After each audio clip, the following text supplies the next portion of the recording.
بسم اللہ الرحمن الرحیم۔ السلام علیکم۔ اللہم صلی علی محمد کما تحب و ترضی عنہ۔ حضرت فاطمہ رضی اللہ تعالیٰ عنہا کا اسم مبارک فاطمہ اور لقب زہرا ہے۔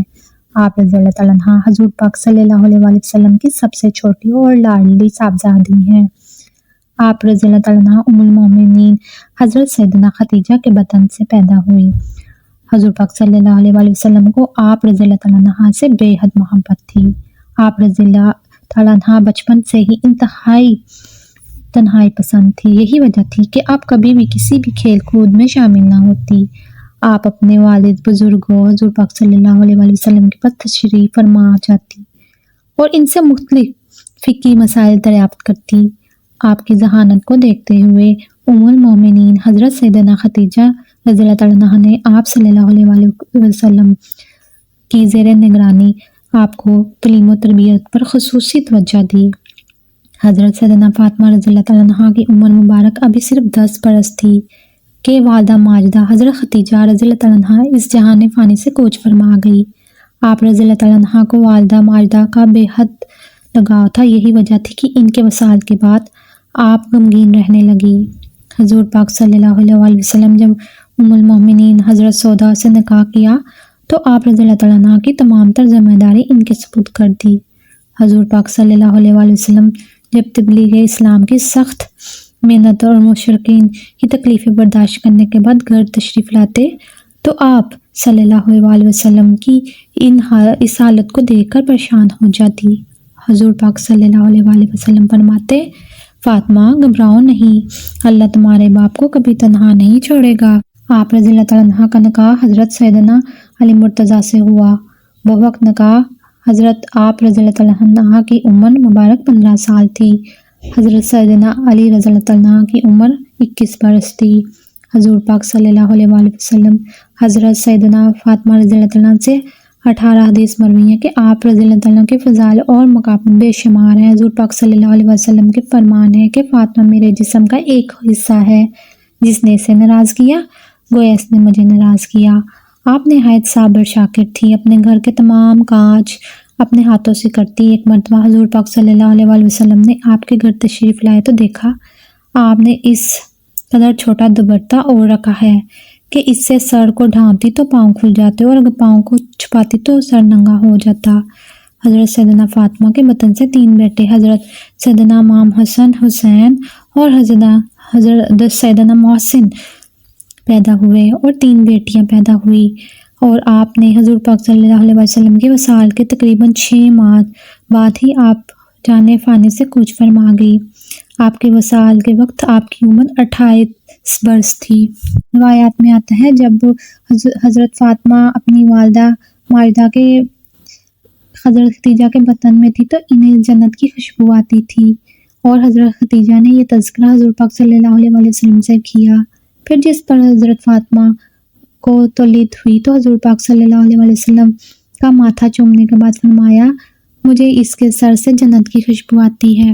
حضرت فاطمہ کا لقب زہرا ہے اور جس کا مطلب نہایت حسین و جمیل ہے، اس لیے آپ کو زہرا کے نام سے پکارا جانے لگا، اور آپ جنت کی عورتوں کی طرح آپ کو حیض و نفاس سے پاک تھی، اس لیے آپ کو زہرا کہا جاتا ہے۔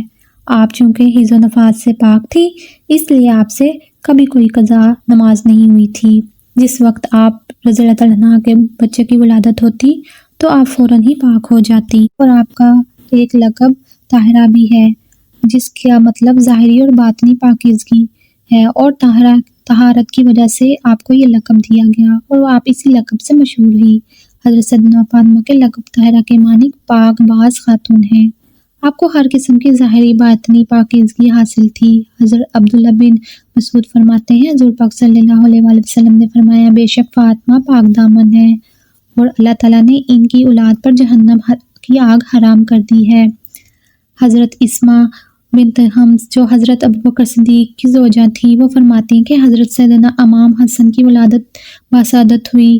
اس وقت حضرت سیدنا فاطمہ کے پاس بطور مجور تھی، میں نے کوئی خون بوقت ولادت جو ہوا کرتا ہے نہ دیکھا۔ حضور پاک صلی اللہ علیہ وآلہ وسلم سے اس کا ذکر کیا تو آپ نے فرمایا کہ کیا تم نہیں جانتی کہ میری بیٹی طاہرہ ہے، اسے حیض کا خون بھی جاری نہیں ہوتا۔ حضرت سیدنا فاطمہ الزہرا کا لقب سیدۃ النساء العالمین ہے، جس کے معنی تمام جہان کی عورتوں کی سردار ہے۔ ام المومنین حضرت عائشہ سے مروی ہے، فرماتی ہیں حضور پاک صلی اللہ علیہ وسلم نے فرمایا، اے فاطمہ، کیا تم نہیں چاہتی کہ تم تمام جہانوں کی عورتوں، میری اس امت کی عورتوں اور تمام مومنین عورتوں کی سردار ہو؟ بخاری کی روایت ہے۔ ام المومنین حضرت عائشہ رضی اللہ عنہا مروی فرماتی ہیں، حضور صلی اللہ علیہ وسلم نے فرمایا، اے فاطمہ، کیا تم اس بات پر راضی نہیں ہو کہ تم مسلمان عورتوں کی سردار ہو یا میری اس امت کی سب عورتوں کی سردار ہو؟ روایات میں آتا ہے، ایک مرتبہ کسی شادی کی ترکیب میں شرکت کے لیے ام المومنین حضرت سیدنا خدیجہ حضرت سیدنا فاطمہ کو لے کر اس شادی کی ترکیب میں چلی گئی، جہاں دیگر بچیوں کو شوق و قیمتی کا لباس پہنے دیکھ کر جب ام المومنین حضرت سیدہ خدیجہ نے اپنی سادہ سی بیٹی کو دیکھا تو اداس ہو گئی۔ آپ اس وقت بہت کم سن تھی، مگر آپ رضی اللہ عنہ نے والدہ سے کہا، آپ پریشان نہ ہوں، میں نے والد اور بزرگوں سے سنا ہے کہ مسلمان لڑکیوں کو بہترین لباس، تقویٰ اور ان کا زیور شرم و حیا ہے۔ ام المومنین حضرت خدیجہ نے جب اپنی بیٹی کی یہ بات سنی تو بے اختیار انہیں گلے لگا لیا۔ حضرت سیدنا فاطمہ کی عمر مبارک ابھی 10 برس تھی اور ام المومنین حضرت خدیجہ وصال فرما گئی۔ آپ کی والدہ شفقت سے محروم ہو گئی۔ حضور پاک صلی اللہ علیہ وسلم نے، جو کہ اس وقت ہر دل عزیز چچا حضرت ابو طالب کے وصال پر غمگین تھے، اپنی غمسار بیوی کی جدائی بھی ان کے لیے ایک بہت بڑا امتحان تھی۔ جس وقت حضور پاک صلی اللہ علیہ وآلہ وسلم ام المومنین حضرت سیدنا خدیجہ کو سپرد خاک کرنے لگے اور کرنے کے بعد جب وہ گھر لوٹے تو آپ نے حضور صلی اللہ علیہ وآلہ وسلم سے دریافت کیا کہ بابا، میری ماں کہاں ہے؟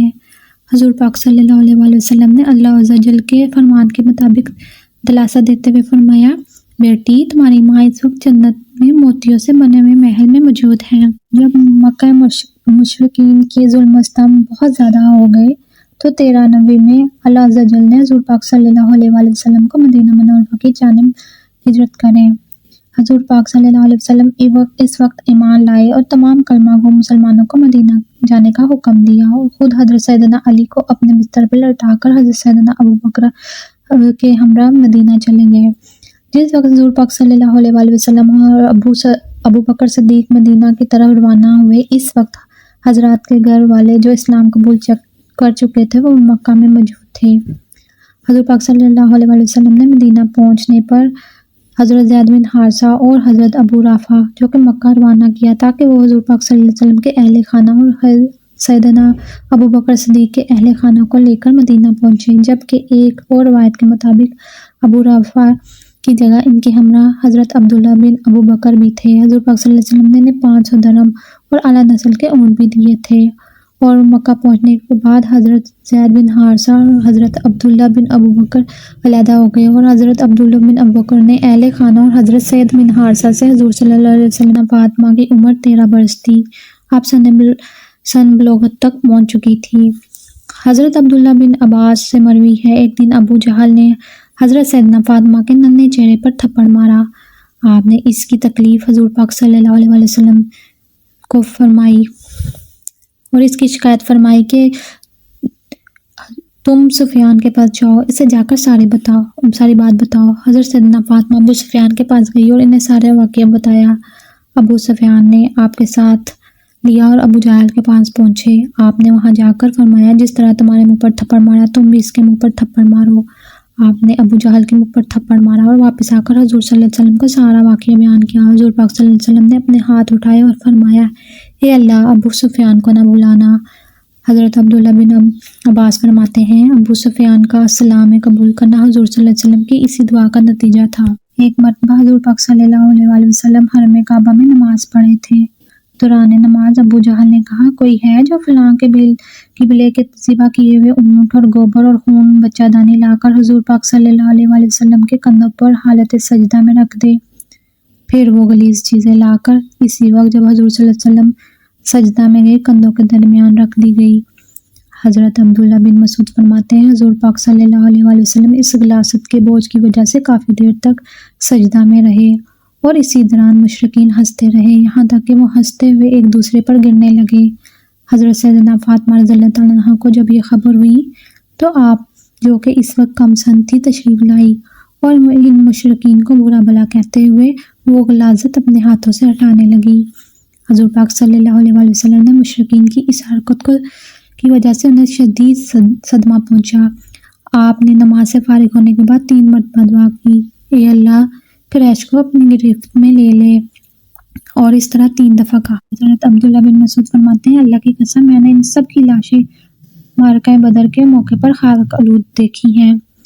پھر ان سب لاشوں کو انتہائی ذلت کے ساتھ گھسیٹ کر بدر کے ایک گڑھے میں ڈال دیا گیا۔ حضور پاک صلی اللہ علیہ وسلم نے اس موقع پر فرمایا، اے گڑھے والو، تم پر اللہ کی لعنت ہو۔